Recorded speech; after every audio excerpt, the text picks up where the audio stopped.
করছি। এখানে আমি মার্কেটিং অফিসার হিসেবে আছি।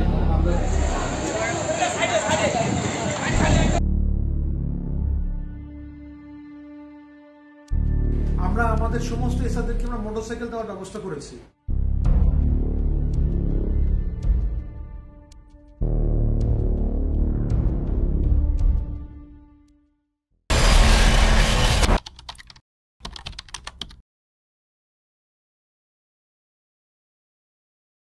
বাংলাদেশের অন্যতম বৃহৎ খাদ্য ও শিল্পগোষ্ঠী প্রাণ আরএফএল এবং এর সহযোগী প্রতিষ্ঠানগুলোকে ঘিরে সাম্প্রতিক অনুসন্ধানে দেশের কর্পোরেট দুর্নীতির ভয়াবহ চিত্র সামনে এনেছে।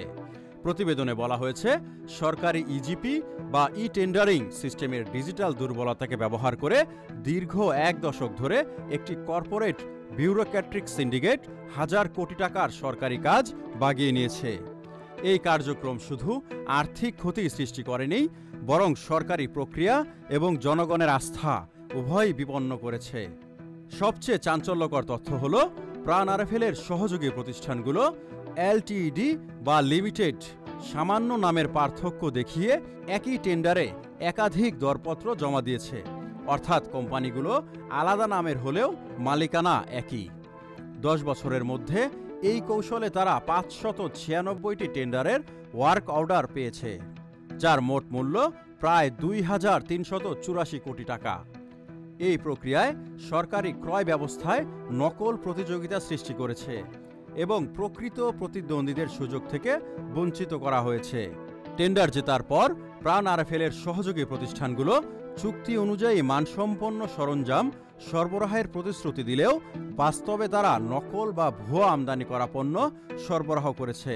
উদাহরণস্বরূপ, property development limited fire pump সরবরাহের চুক্তি অনুযায়ী নিরাপত্তাহীন এবং নকল পাম্প সরবরাহ করেছিল, যা সরকারি বিল যাচাই বাছাই ছাড়াই পাশ হয়ে যায়।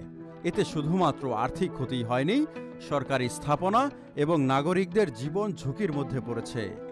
অনুসন্ধানে জানা গেছে, কিছু সরকারি কর্মকর্তা এবং নকল নথি, জাল সার্টিফিকেট এবং মানহীন পণ্যের বিষয়ে সচেতন ছিলেন, তবুও বিল পাশ করেছেন। এটি স্পষ্টভাবে প্রমাণ করে, এটি কেবল কর্পোরেট কৌশল নয়, বরং সরকারি কর্মকর্তাদের সরাসরি যোগসাজশে পরিচালিত একটি গভীর সংগঠিত সিন্ডিকেট। এই সিন্ডিকেটের কার্যক্রম বাংলাদেশের ডিজিটাল টেন্ডারিং সিস্টেম এবং সরকারি ক্রয় ব্যবস্থার আস্থাকে সরাসরি ক্ষতিগ্রস্ত করেছে।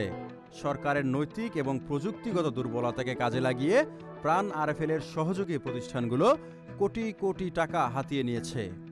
ফলে দেশের অর্থনীতি, সরকারি প্রকল্পের মান এবং নাগরিকের নিরাপত্তা সবই ঝুঁকিতে পড়েছে।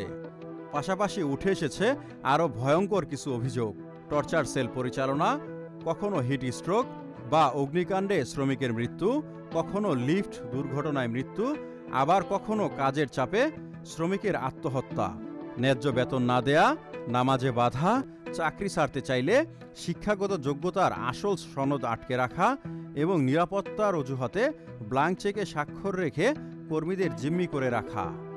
এইসব ভয়াবহ অভিযোগের পূর্ণাঙ্গ প্রতিবেদন দেখবেন আমাদের পরবর্তী পর্বে।